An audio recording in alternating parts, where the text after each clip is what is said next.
Symposium Sports. And man, it was a great college football weekend. And here we go.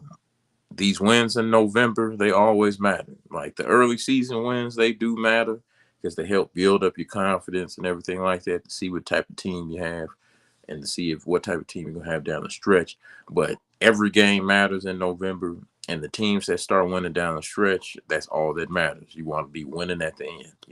It doesn't matter how you start; it always matters how you finish.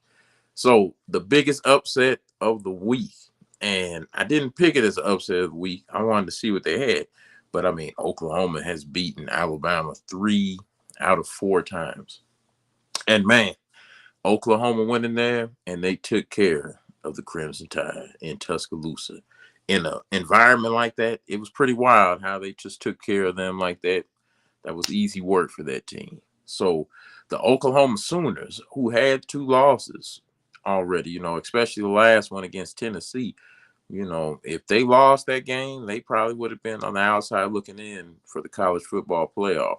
But with that victory, and pretty much they still have a rivalry game with Oklahoma State and stuff like that, and the Big 12 championship.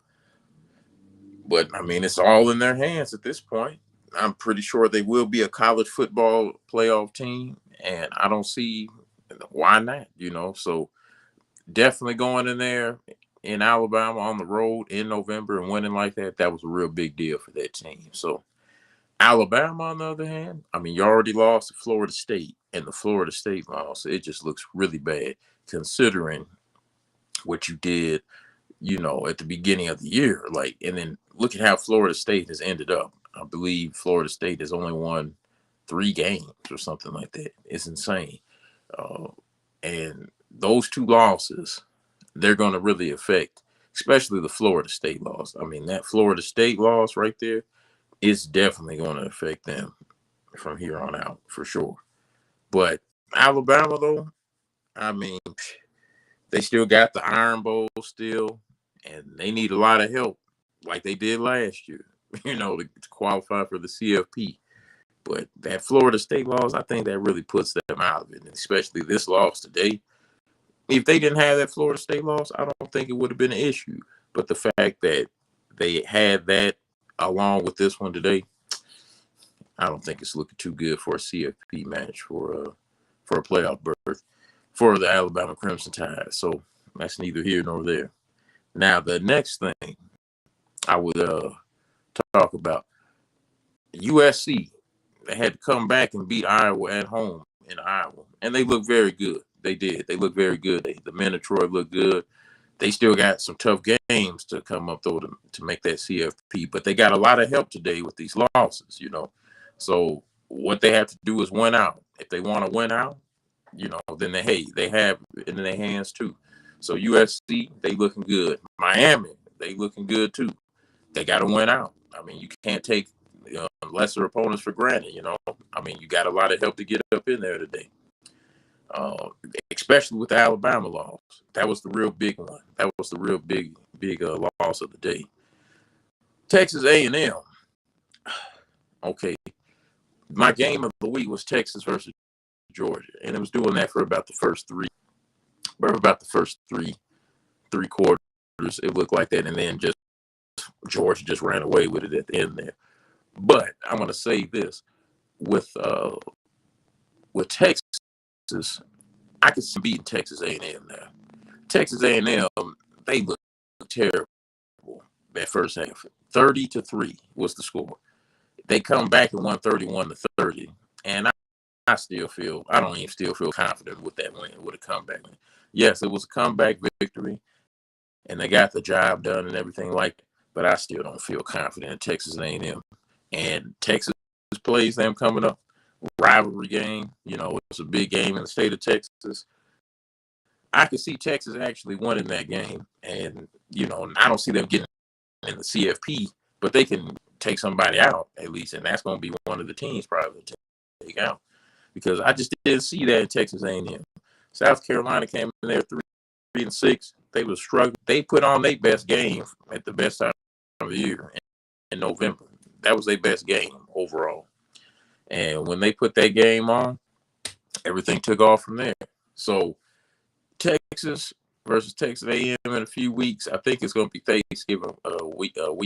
Actually, they play. Once they get in that match up there, I think Texas wins that game. So I'm looking forward to see if Texas A&M, whatever they got at the end of the season, because that performance, it didn't look good at all against Texas. Against South Carolina. I mean, yes, you came back and won the game, but I still don't look at it like too highly. That's just me. So Mississippi, Ole Miss, they took care of Florida. Florida, man, I can't believe how terrible Florida is. They're 3-7. DJ Lagway was supposed to be taking off this year, ascending, and he's just been steady the whole year. He's got a big arm, but he still got to learn how to recover, just throw the ball and stuff like that. So maybe he comes back next year better if he stays, because they're going to have a whole new coaching regime there. And you know how these players be, they always jump ship at the drop of a dime. But let's see what else. So I would say Alabama, they're not getting in. They can just be a spoiler at this point. I mean, that Florida State loss, it was too detrimental, that Florida State loss. Right now, I would say Ohio State, they still the best team. Like they dominated. They did what they were supposed to do tonight against UCLA. That's a terrible program right there, UCLA. Like that program should have been more competitive on TV against Ohio State. There is no way UCLA football has failed that far, but it has, and they're gonna have to fix that. I mean, to me, it's a good job to still have. I mean, you're in California, you play at the Rose Bowl, but I don't know. It just looks like that lure of that might be really gone.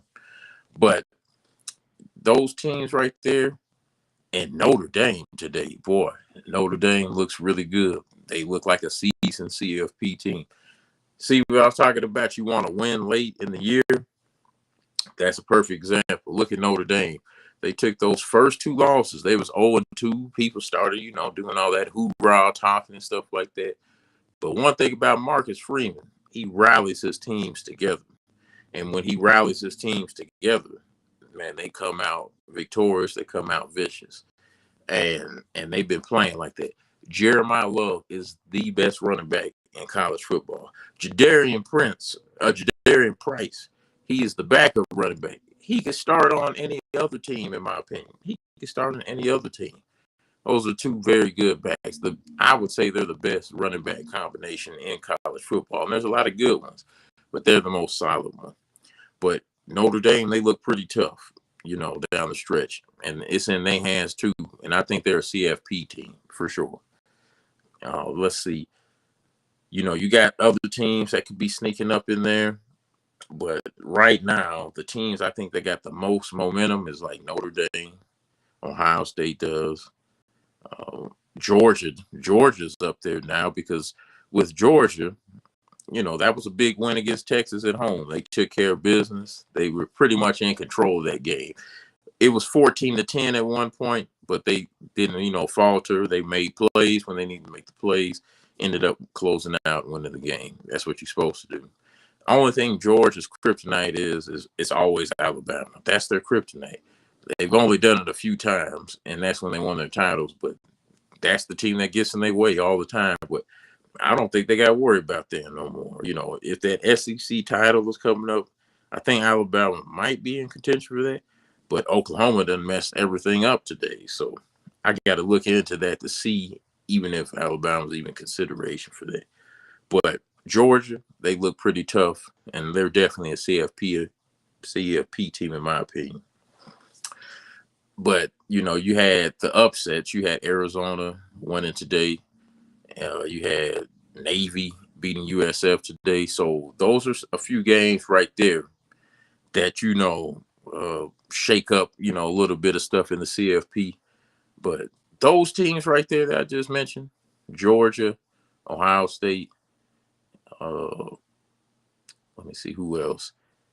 Texas A&M, I don't see, if they have blew out South Carolina today, I would have put them in consideration as a team to be looking out for, but I can't do that. I think they're going downwards. I think the trend is going down with them. I can't see them doing nothing, especially against Texas. I think Texas is more of an explosive team that they're going to be playing, especially more in South Carolina. One thing South Carolina does, they got some skill over there. They got Nick Harbor, uh, Lenore Sellers.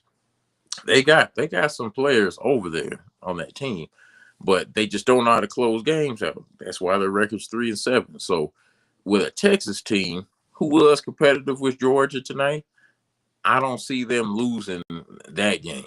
So that's why I can't put Texas A&M up there, even though they're going to be ranked probably number 2. I can't see it after that performance. But yes, the college football weekend roundup, like I said, USC, they got a chance to get up in there now. Miami's got a chance to get back in the CFP. But one thing with those two teams, they have to win out. They really do. Texas Tech, they're going to be, it depends on how they do in their Big 12 championship game. Texas Tech is very highly ranked and everything. They had that big win against BYU last week. And, they're making a case for Blake Rodriguez to win the Heisman Trophy and stuff like that. But with that being said, I think you need to be focused on trying to win these games instead of trying to hype him up for the Heisman. I mean, it's all great and stuff, hyping him up for the Heisman, but try to win the games first. Don't be just trying to just sneak your way into the CFP and stuff like that. Just keep winning. But they're going to have a tough test coming up, because I don't know. They might play Texas again because it could be playing them again. I don't know. But Texas Tech, they definitely have some momentum, but I'm not going to give them momentum like if it's a Georgia or something like that. Nothing like that. Ohio State playing Michigan in a few weeks. Now, Ohio State, they just been hitting on all cylinders all season long, but they can't beat Michigan for nothing. Michigan almost lost today to Northwestern, and they came back and won. But you already know in that game, none of them records matter. When rivalry games come up, only thing that matters is the reputation of winning that game and having them bragging rights. They could be like 3-9. It doesn't matter in those rivalry games. They come to play those games to win that particular game. And pretty much all the games, they could go 0-11, but they're going to make sure they win that one. So Michigan, Ohio State, it's going to be another highly publicized game and everything like that. So let's see what they got. And I think this is in Michigan this time. So, but if Ohio State loses that, I don't see them out of the college football playoff. But if they happen to win that game, I mean, Ohio State's going to be pretty tough to beat this year. I mean, they got every kind of talent at every level. Every position, they got talent at every single position. They're a pretty solid team. So I can't really take too much from that team. They're pretty built up, pretty strong. They put a lot of money into it, though. They did put a lot of money into that team. So, but yes, that was my college football weekend roundup. I definitely enjoyed those games this weekend. Hopefully, next weekend it just keeps getting better and keeps bringing more drama into it. I still think some of those top 10 teams are going to lose, so it's going to still be some more shakeups. The CFP is not set in stone, as proven this week. So until next time, from Symposium Sports,